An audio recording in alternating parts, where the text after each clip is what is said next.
کیا آپ نے نہیں دیکھا کہ جنہیں کتاب میں سے کچھ حصہ عطا کیا گیا اور جب انہیں اللہ کی طرف بلایا جاتا ہے، اللہ کی کتاب کی طرف بلایا جاتا ہے، لیحکم بینہم، تاکہ اللہ کی کتاب ان کے درمیان اس جھگڑے کے متعلق فیصلہ کر دے، ثم یتولی فریق منہم، تو پھر وہ اس کے بعد ان میں سے ایک گروہ پھر جاتا ہے بے رخی کرتے ہوئے۔ اس سے مراد کیا ہے؟ اس سے مراد عبداللہ ابن عباس رضی اللہ تعالیٰ عنہما فرماتے ہیں، ابن عباس رضی اللہ تعالیٰ عنہما فرماتے ہیں اس سے مراد یہ ہے کہ یہود کی طرف حضور علیہ السلام دعوت کے لیے گئے تو حضور علیہ السلام نے فرمایا کہ میں تمہیں دین ابراہیمی کی دعوت دیتا ہوں۔ تو یہود کہنے لگے کہ آپ یہ بات کس طرح کر سکتے ہیں، کیونکہ ہم تو آلریڈی دین ابراہیم پر ہیں اور آپ کہہ رہے ہیں کہ آپ دین ابراہیم پر ہیں۔ تو نبی کریم صلی اللہ علیہ وآلہ وسلم نے ان سے کہا کہ اگر تم دین ابراہیم پر ہو تو ایسا کرو کہ توریت لے آؤ، توریت کو ہم کھولتے ہیں اور دیکھ لیتے ہیں دین ابراہیمی وہ کہتا ہے جو تم کہتے ہو یا دین ابراہیمی وہ کہتا ہے کہ جو میں کہتا ہوں۔ تو حضور علیہ السلام نے ان سے کہا کہ تم لے کر آ جاؤ۔ تو وہ بات یہاں قرآن کریم میں بیان کی گئی کہ جب رسول کریم صلی اللہ علیہ وسلم نے اہل کتاب کو یہ حکم دیا کہ جاؤ توریت لے کر آؤ تاکہ اللہ کی وہ کتاب فیصلہ کر دے، ثم یتولی فریق منہم، تو انہوں نے منہ پھیر لیا اور بے رخی کے ساتھ وہ پیچھے ہٹ گئے۔ نصیبا من الکتاب، کہ جنہیں کتاب عطا کی گئی، کتاب میں سے کچھ حصہ عطا کیا گیا، یدعون الی کتاب اللہ لیحکم بینہم ثم یتولی فریق منہم وہم معرضون۔ کیا آپ نے نہیں دیکھا کہ جنہیں کتاب میں سے کچھ حصہ عطا کیا گیا اور جب انہیں اللہ کی طرف بلایا جاتا ہے، اللہ کی کتاب کی طرف بلایا جاتا ہے، لیحکم بینہم، تاکہ اللہ کی کتاب ان کے درمیان اس جھگڑے کے متعلق فیصلہ کر دے، ثم یتولی فریق منہم، تو پھر وہ اس کے بعد ان میں سے ایک گروہ پھر جاتا ہے بے رخی کرتے ہوئے۔ اس سے مراد کیا ہے؟ اس سے مراد عبداللہ ابن عباس رضی اللہ تعالیٰ عنہما فرماتے ہیں، ابن عباس رضی اللہ تعالیٰ عنہما فرماتے ہیں اس سے مراد یہ ہے کہ یہود کی طرف حضور علیہ السلام دعوت کے لیے گئے تو حضور علیہ السلام نے فرمایا کہ میں تمہیں دین ابراہیمی کی دعوت دیتا ہوں۔ تو یہود کہنے لگے کہ آپ یہ بات کس طرح کر سکتے ہیں، کیونکہ ہم تو آلریڈی دین ابراہیم پر ہیں اور آپ کہہ رہے ہیں کہ آپ دین ابراہیم پر ہیں۔ تو نبی کریم صلی اللہ علیہ وآلہ وسلم نے ان سے کہا کہ اگر تم دین ابراہیم پر ہو تو ایسا کرو کہ توریت لے آؤ، توریت کو ہم کھولتے ہیں اور دیکھ لیتے ہیں دین ابراہیمی وہ کہتا ہے جو تم کہتے ہو یا دین ابراہیمی وہ کہتا ہے کہ جو میں کہتا ہوں۔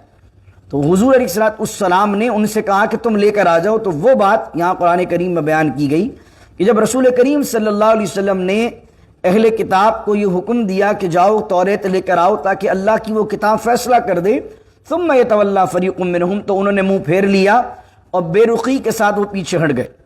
اور یہ کس وجہ سے ہوا؟ یہ کس بات کا ان کو زوم تھا؟ اللہ کہتا ہے ذالک بانہم قالوا لن تمسنا النار الا ایاما معدودات، یہ اس وجہ سے انہوں نے کیا کہ قالوا لن تمسنا النار الا ایاما معدودات، اس لیے کہ وہ کہتے تھے کہ آگ ہمیں ہرگز نہیں چھوئے گی الا ایاما معدودات، مگر گنتی چنتی کے چند دن۔ یعنی یہودیوں کے ذہن میں یہ تھا کہ نحن ابناء اللہ و احباہ۔ قرآن کریم نے سورہ مائدہ میں بیان کیا وقالت الیہود والنصارى، اور یہودیوں نے عیسائیوں نے کہا کہ ہم جو ہیں وہ اللہ کے بیٹے اور اللہ کے محبوب ہیں، اگر اللہ ہمیں دوزخ میں ڈالے گا بھی تو ہم چند دن کے لیے جائیں گے۔ کتنے دن کے لیے جائیں گے؟ قرآن کریم بیان کرتا ہے، احادیث طیبہ بیان کرتی ہیں کہ ان کے ذہن میں تھا وہ جب بچڑا بنا کر انہوں نے 40 دن پوجا تھا نا، تو وہ کہتے تھے کہ وہ 40 دن ہی بس ہم جہنم میں رہیں گے، اس کے بعد اللہ ہمیں نکال کے جنت میں داخل کر دے گا، تو ہم تو بخشے بخشائے لوگ ہیں۔ تو ان کو اس بات کے زوم کی وجہ سے انہوں نے دین کا، اسلام کا انکار کیا۔ اور وغر فی دینہم ما کانوا وغرہم فی دینہم ما کانوا یفترون، اور انہیں دھوکے میں ڈالا ان کے دین نے اس چیز کے ساتھ جس کو وہ اللہ کی طرف بہتان باندھ رہے تھے، افترا کر رہے تھے۔ یعنی اللہ سے کوئی وعدہ لکھوا کے آئے تھے کہ 40 دن کے لیے جائیں گے، تو یہ جو انہوں نے بلیو بنا لیا تھا، اس چیز نے حق کی طرف آنے میں ان میں رکاوٹ بن گیا۔ فَكَيْفَ إِذَا جَمَعْنَاهُمْ، تو اللہ کہتا ہے ان کا حال کیا ہوگا، اذا جمعناہم، جب اللہ انہیں جمع کرے گا، اس دن لیوم لا ریب فیہ، کہ جس دن کے واقع ہونے میں کوئی شک نہیں ہے، یعنی قیامت کے دن، وَوَفِّیَتْ كُلُّ نَفْسٍ مَا كَسَبَتْ، اور اللہ رب العزت ہر جان کو پورا پورا بدلہ دے گا، ما کسبت، جو اس نے کمایا ہوگا، وَهُمْ لَا يُظْلَمُونَ، اور اس پر ظلم نہیں کیا جائے گا۔ یعنی جو بندہ دنیا میں جتنی کر کے گیا ہے، یہ 40-50 دن کا وعدہ خدا نے کسی سے نہیں کیا، بلکہ جو نیک عمل لے کر آئے گا اللہ اس کے مطابق اس کی جزا عطا کرے گا، جو برے عمل لے کر آئے گا اللہ اس کے مطابق اس کو جزا عطا فرمائے گا۔ اب آیت نمبر جو ہے 26 ہے سورہ آل عمران کی، اور بڑی معروف آیت ہے، اور یہ آیت آپ سب کو یاد ہونا چاہیے کیونکہ یہ ایک دعا بھی ہے۔ فرمایا قل اللہم مالک الملک تؤتی الملک من تشاء وتنزع الملک ممن تشاء۔ اے حبیب آپ عرض کیجئے اللہم، اے میرے اللہ، مالک الملک، کائنات کا، بادشاہت کا، سلطنت کا بادشاہ تو ہے، مالک الملک، ملک کا مالک تو ہے، بادشاہ مالک تو ہے، تؤتی الملک من تشاء، تو جسے چاہتا ہے بادشاہی عطا کرتا ہے، تو جسے چاہتا ہے سلطنت عطا کرتا ہے، وتنزع الملک ممن تشاء، نزع ینزع معنی ہوتا ہے کھینچنا، اور تو جس سے چاہتا ہے سلطنت کو، بادشاہت کو، طاقت کو کھینچ لیتا ہے، وتعز من تشاء وتذل من تشاء، اور تو جس سے چاہتا ہے عزت دیتا ہے، وتذل من تشاء، اور تو جسے چاہتا ہے ذلت دیتا ہے، بیدک الخیر، اور تمام خیر تیرے ہاتھ میں، یہاں پر ہے بیدک الخیر، اللہ تیرے ہاتھ میں خیر ہے۔ اب اللہ کے ہاتھ سے کیا مراد ہے، یہ وہی آیت متشابہ ہو گئی۔ اب کیونکہ اللہ کا ہاتھ ہماری طرح تو نہیں، اس ہاتھ سے کیا مراد ہے، تو علماء نے تعویل کے اندر معنی یہ کیا کہ اے اللہ ساری خیر تیرے قبضے میں، لیکن اس آیت کا صحیح مراد کہ ہاتھ سے کیا مراد ہے اللہ ہی جانتا ہے۔ بیدک الخیر یعنی ساری خیر تیرے پاس ہے، انک علی کل شیء قدیر، اور بے شک مالک تو ہر چیز پر قادر ہے۔ یہاں پر یہ آیت نازل کرنے کا سبب یہ ہے، دو روایتیں لکھی ہیں علماء نے، ایک یہ کہ مکہ جب فتح ہوا، اور ایک یہ کہ جب غزوہ تبوک ہوا تو خندق کھودی جا رہی تھی، تو امام رازی رحمۃ اللہ علیہ لکھتے ہیں کہ حضور علیہ السلام نے 10 بندوں کو منتخب کیا، گروپ بنائے، اور 10 لوگوں کو کہا کہ تمہیں 40 ہاتھ یعنی 40 فٹ جو ہے وہ خندق کھودنی ہے۔ 10 لوگوں کو ایک کام پر لگا دیا۔ اب لوگ خندق کو کھودنے لگے تبوک کے موقع پر، تو کیا ہوا، ایک بہت بڑی چٹان آ گئی جو کسی سے ٹوٹتی نہیں تھی، تو لوگ حضور علیہ السلام کی بارگاہ میں گئے اور حضور علیہ السلام کو بلا کر لے کر آئے، تو نبی کریم علیہ السلام نے ایک کدال اٹھائی، اور رسول کریم علیہ السلام کو اللہ نے وہ طاقت دی تھی کہ حضور نے 3 چوٹیں اس پر ماری، ایک چوٹ ماری تو اس میں سے روشنی نکلی، اور حضور علیہ السلام نے دور تک کے محلات کو دیکھ لیا۔ پھر حضور نے اگلی چوٹ ماری، پھر وہ ٹوٹی تو کچھ روشنی نمودار ہوئی جس سے حضور نے فارس کو دیکھ لیا۔ پھر حضور نے تیسری چوٹ ماری اور وہ پوری چٹان ٹوٹ گئی، جو پتھر باری درمیان میں حائل ہو گیا تھا وہ تیسری چوٹ سے مکمل ٹوٹ گیا، تو حضور کو یمن کے محلات نظر آئے۔ تو نبی کریم علیہ السلام نے فرمایا کہ میں تمہیں خوشخبری دیتا ہوں کہ اللہ رب العزت مسلمانوں کو جو ہے وہ سلطنت یمن کی اور فارس کی اور روم کی عطا فرمائے گا، وہاں تک مسلمانوں کی حکومت قائم ہوگی۔ تو اب منافقین نے اور یہودیوں کو جب یہ بات پتہ چلی تو انہوں نے اعتراض کیا، انہوں نے کہا حال مسلمانوں کا یہ ہے کہ دشمن سے بچنے کے لیے یہ خندق کھود رہے ہیں، اور خندق پار کر کے لڑ نہیں سکتے، تعداد میں کم ہیں، وہ تعداد میں زیادہ ہیں، اور ابھی یہ مدینے میں کچھ لوگ مسلمان ہوئے ہیں، اور یمن اور فارس اور رومن، فارس پرشین امپائر اور رومن امپائر اس وقت بہت بڑے امپائرز تھے، سپر پاور تھے، تو سپر پاور کو یہ چند لوگ کیسے فتح کر سکتے ہیں، تو انہوں نے اس بات کا مذاق اڑایا۔ تو اللہ نے اس پر آیت نازل کی کہ انہیں بتائیے تؤتی الملک من تشاء وتنزع الملک ممن تشاء، یہ اللہ کے ہاتھ میں، اللہ کسی غریب کو اٹھا کر امیر بنا دے، بادشاہی دے دے۔ اور خدا کا نظام دیکھ لیں آپ، جس طرح ہم نے پچھلا پڑھا تھا کہ وہ جو طالوت تھے، وہ طالوت کیا تھے، غریب آدمی تھے، اور جب بنی اسرائیل نے چاہا کہ ہمیں جالوت سے لڑنے کے لیے کوئی بندہ چاہیے، تو اللہ نے اس طالوت کو جو ہے بادشاہی عطا فرمائی، وزادہ بسطۃ فی العلم والجسم۔ حضرت داؤد علیہ السلام کم سن تھے، لشکر میں آئے، جالوت کو مارا، اللہ رب العزت نے انہیں بادشاہی عطا فرمائی۔ تو عزت و ذلت اللہ کے ہاتھ میں۔ ہمارے ہاں جو ذہن بن گیا نا کہ بندہ عزت دیتا ہے، لوگ عزت نہیں دیتے، عزت تو اللہ ہی دیتا ہے۔ اگر لوگوں سے عزت لینے کے آپ چکر میں رہیں گے تو لوگ تو آپ کو ذلیل و خوار ہی کر کے رکھیں گے۔ آپ کے ذہن میں یہ ہونا چاہیے کہ عزت کا اور ذلت کا معیار اللہ ہے۔ اگر میرے رب نے میرے حق میں عزت رکھی ہے، کوئی میری عزت کو کم نہیں کر سکتا، اور اللہ خدا نہ خواستہ اللہ ذلیل کرنا چاہے تو کائنات مل کر بھی آپ کو عزت نہیں دے سکتی۔ یہی معاملہ تؤتی الملک من تشاء وتنزع الملک ممن تشاء میں ہے کہ بادشاہی اور اختیار جو ہے وہ اللہ کے ہاتھ میں، طاقت اللہ کے ہاتھ میں۔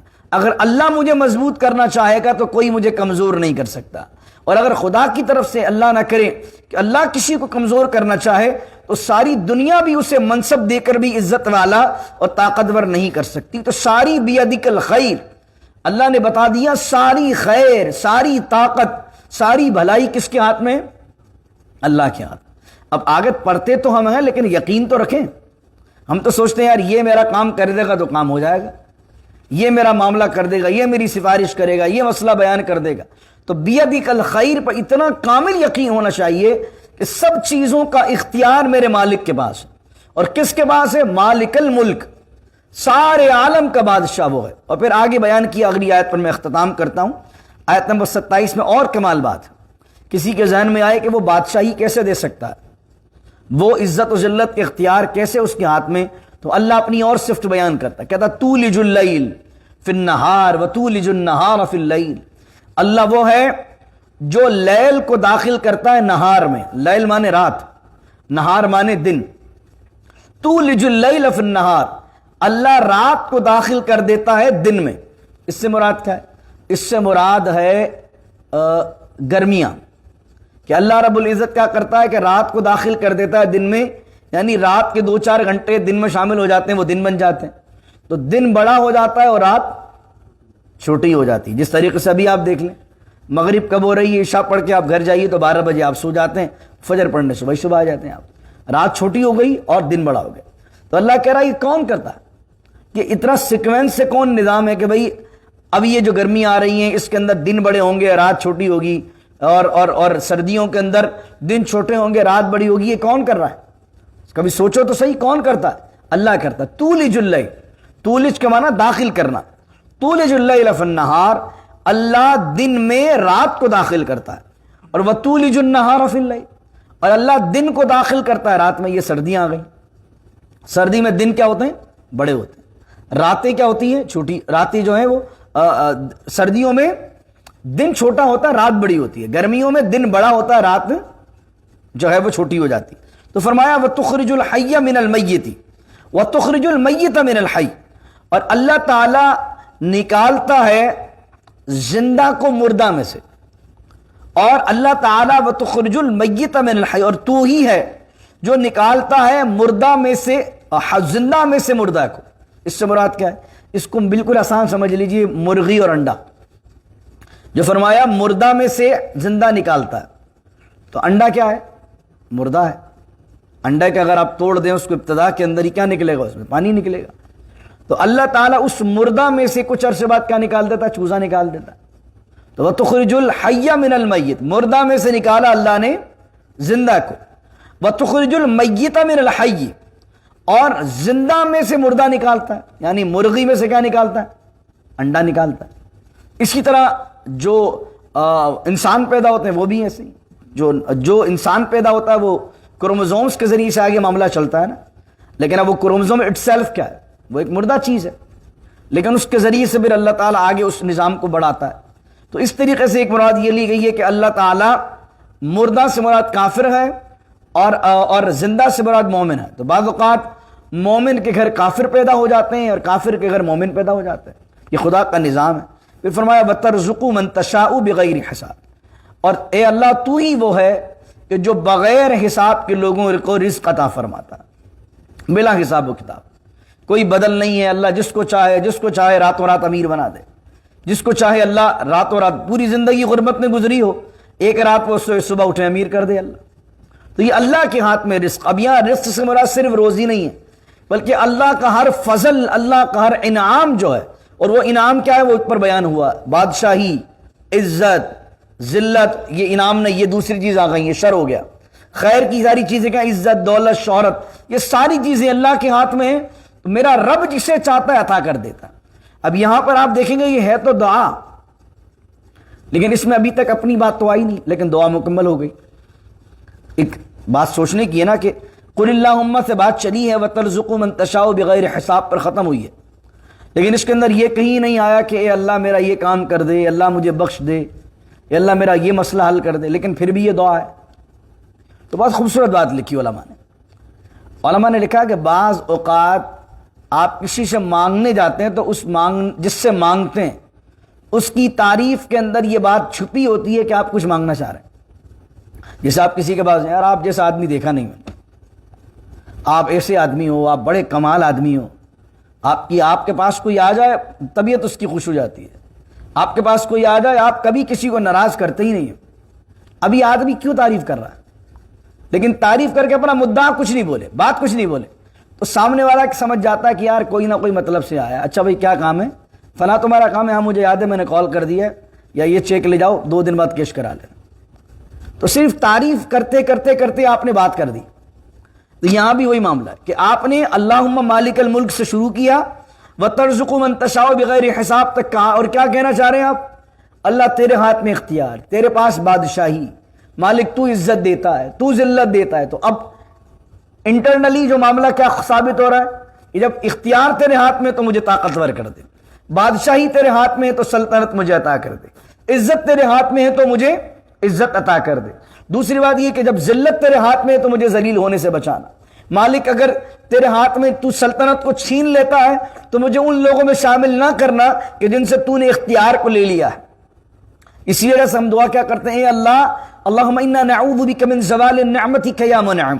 ہم دعا کرتے ہیں اللہ جو تو نے نعمتیں ہمیں عطا کر دی ہیں ان نعمتوں کے چھن جانے سے بچانا، بات بنی ہوئی ہے بگڑنے سے بچانا. ایسا نہیں ہو کہ ہم نے کاروبار اسٹیبلش کر لیا ہو، مالدار ہو گئے، اللہ نے ہمیں بہت اسٹیبلش کر دیا، لیکن خدا نہ خواستہ ایسا کچھ معاملہ آئے اور ہم دوبارہ روڈ پر آ جائیں. تو یہ تو کسی کی بات بنی ہوئی بگڑ گئی نا. اور یہ اللہ کے ہی ہاتھ میں ہے کہ جو بنا کر بگاڑ دے، بگاڑ کر بنا دے. تو اللہ سے ہمیشہ پناہ طلب کرو، مالک تیرا فضل ہے کہ بنی ہوئی ہے بنی رہے، جن کی بگڑ گئی ہے مالک تو پھر سے بنا دے اور ہمارے معاملات بگڑنے سے بچا لے. تو جب آپ یہ ساری دعا کریں گے تو آپ دوسرے معاملے کے اندر یہ ساری باتیں اللہ سے انٹرنلی کہہ رہے ہوں گے. اور عبداللہ بن عباس رضی اللہ عنہما فرماتے ہیں اس آیت کے اندر اللہ کا اسم اعظم چھپا ہوا ہے، اور آدمی اگر یہ پڑھ کر دعا مانگے تو بہت زیادہ چانسز ہیں اور امید ہے کہ اللہ تعالیٰ اس کی دعاؤں کو قبول فرمائے. تو یاد کر لیں اللہم مالک الملک تؤتی الملک من تشاء وتنزع الملک ممن تشاء وتعز من تشاء وتذل من تشاء بیدک الخیر انک علی کل شیء قدیر تولج اللیل. یا تو یہاں تک یاد کر لیں قدیر تک، اگلی آیت بھی یاد کر لیں تو بہت اچھا. تولج اللیل فی النہار وتولج النہار فی اللیل وتخرج الحی من المیت وتخرج المیت من الحی وترزق من تشاء بغیر حساب. یہ پڑھنے کے بعد اب دعا کریں اللہ سے. اب کیا کیا آپ نے پہلے تعریف کی. پنجاب کے اندر کچھ میراثی ہوتے ہیں، جب کسی کے یہاں بچہ پیدا ہوتا ہے یا انہیں کوئی مانگنا ہوتا ہے تو پہلے وہ سیٹھ کے گھر پہ جا کر آدھے گھنٹے کی تقریر کرتے ہیں اس کی شان میں.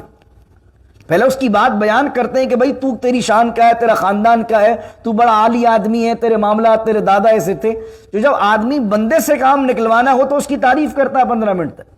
تو جب اللہ سے مانگنا جس کے ہاتھ میں حقیقی پاور ہے، جس کے ہاتھ میں اختیار سارا ہے، تو ہمیں اس سے مانگنے کا طریقہ نہیں آتا. ہم ہاتھ تو اٹھا دیتے ہیں جب اللہ یہ دے دے یہ دے دے یہ دے دے اور اللہم آمین کر کے نکل جاتے. اللہ سے مانگے تو اس کی تعریف کر کے مانگے، اس کی شان کو بیان کر کے مانگے. دعا کیجئے اللہ رب العزت سے اللہ تعالیٰ عمل کی توفیق عطا فرمائے. اور میں امید کرتا ہوں کہ آپ سب یہ آیت نمبر 26 اور 27 سورہ آل عمران کی ہے، یہ ضرور آپ یاد کریں. تو اس میں آغاز تو ہے قل اللہم سے، تو قل بھلے یاد نہ کریں کیونکہ قل جو ہے مطلب ہے اے حبیب کہیے. آپ یاد کریں اللہم مالک الملک، اللہم سے وترزق من تشاء بغیر حساب تک یاد کریں، اپنے بچوں کو یاد کروائیں. یہ بہت خوبصورت الفاظ ہیں اللہ کی شان کو بیان کرنے کے لیے. اللہ رب العزت اس تمام کے صدقے ہماری دعاؤں کو قبول منظور فرمائے. مالک ہمیشہ عزتیں عطا کرے. اس وجہ سے ایک دعا میں کرتا ہوں، آپ نے دیکھا ہوگا اللہ عزت والوں کا ساتھ، عزت والوں کی دوستی، عزت والوں کی رشتہ داری، عزت کا مقام ہمیں عطا فرما. عزت والوں کا ساتھ کیا؟ جن کے ساتھ رہیں وہ باعزت لوگ ہوں، دوست جو ہوں ہمارے باعزت ہوں. ایسا نہیں زمانے کے بدنام حالی موالی لوگ، اٹھائی گرے لوگ جو خود بھی ذلیل ہوں، ان کے ساتھ ہم شرمائیں کہ یہ ہمارا دوست ہے، اور ہم وہ ذلیل ہو تو 4 لوگ ان کو جب ذلیل کریں تو ہمیں بھی ذلیل کرنا.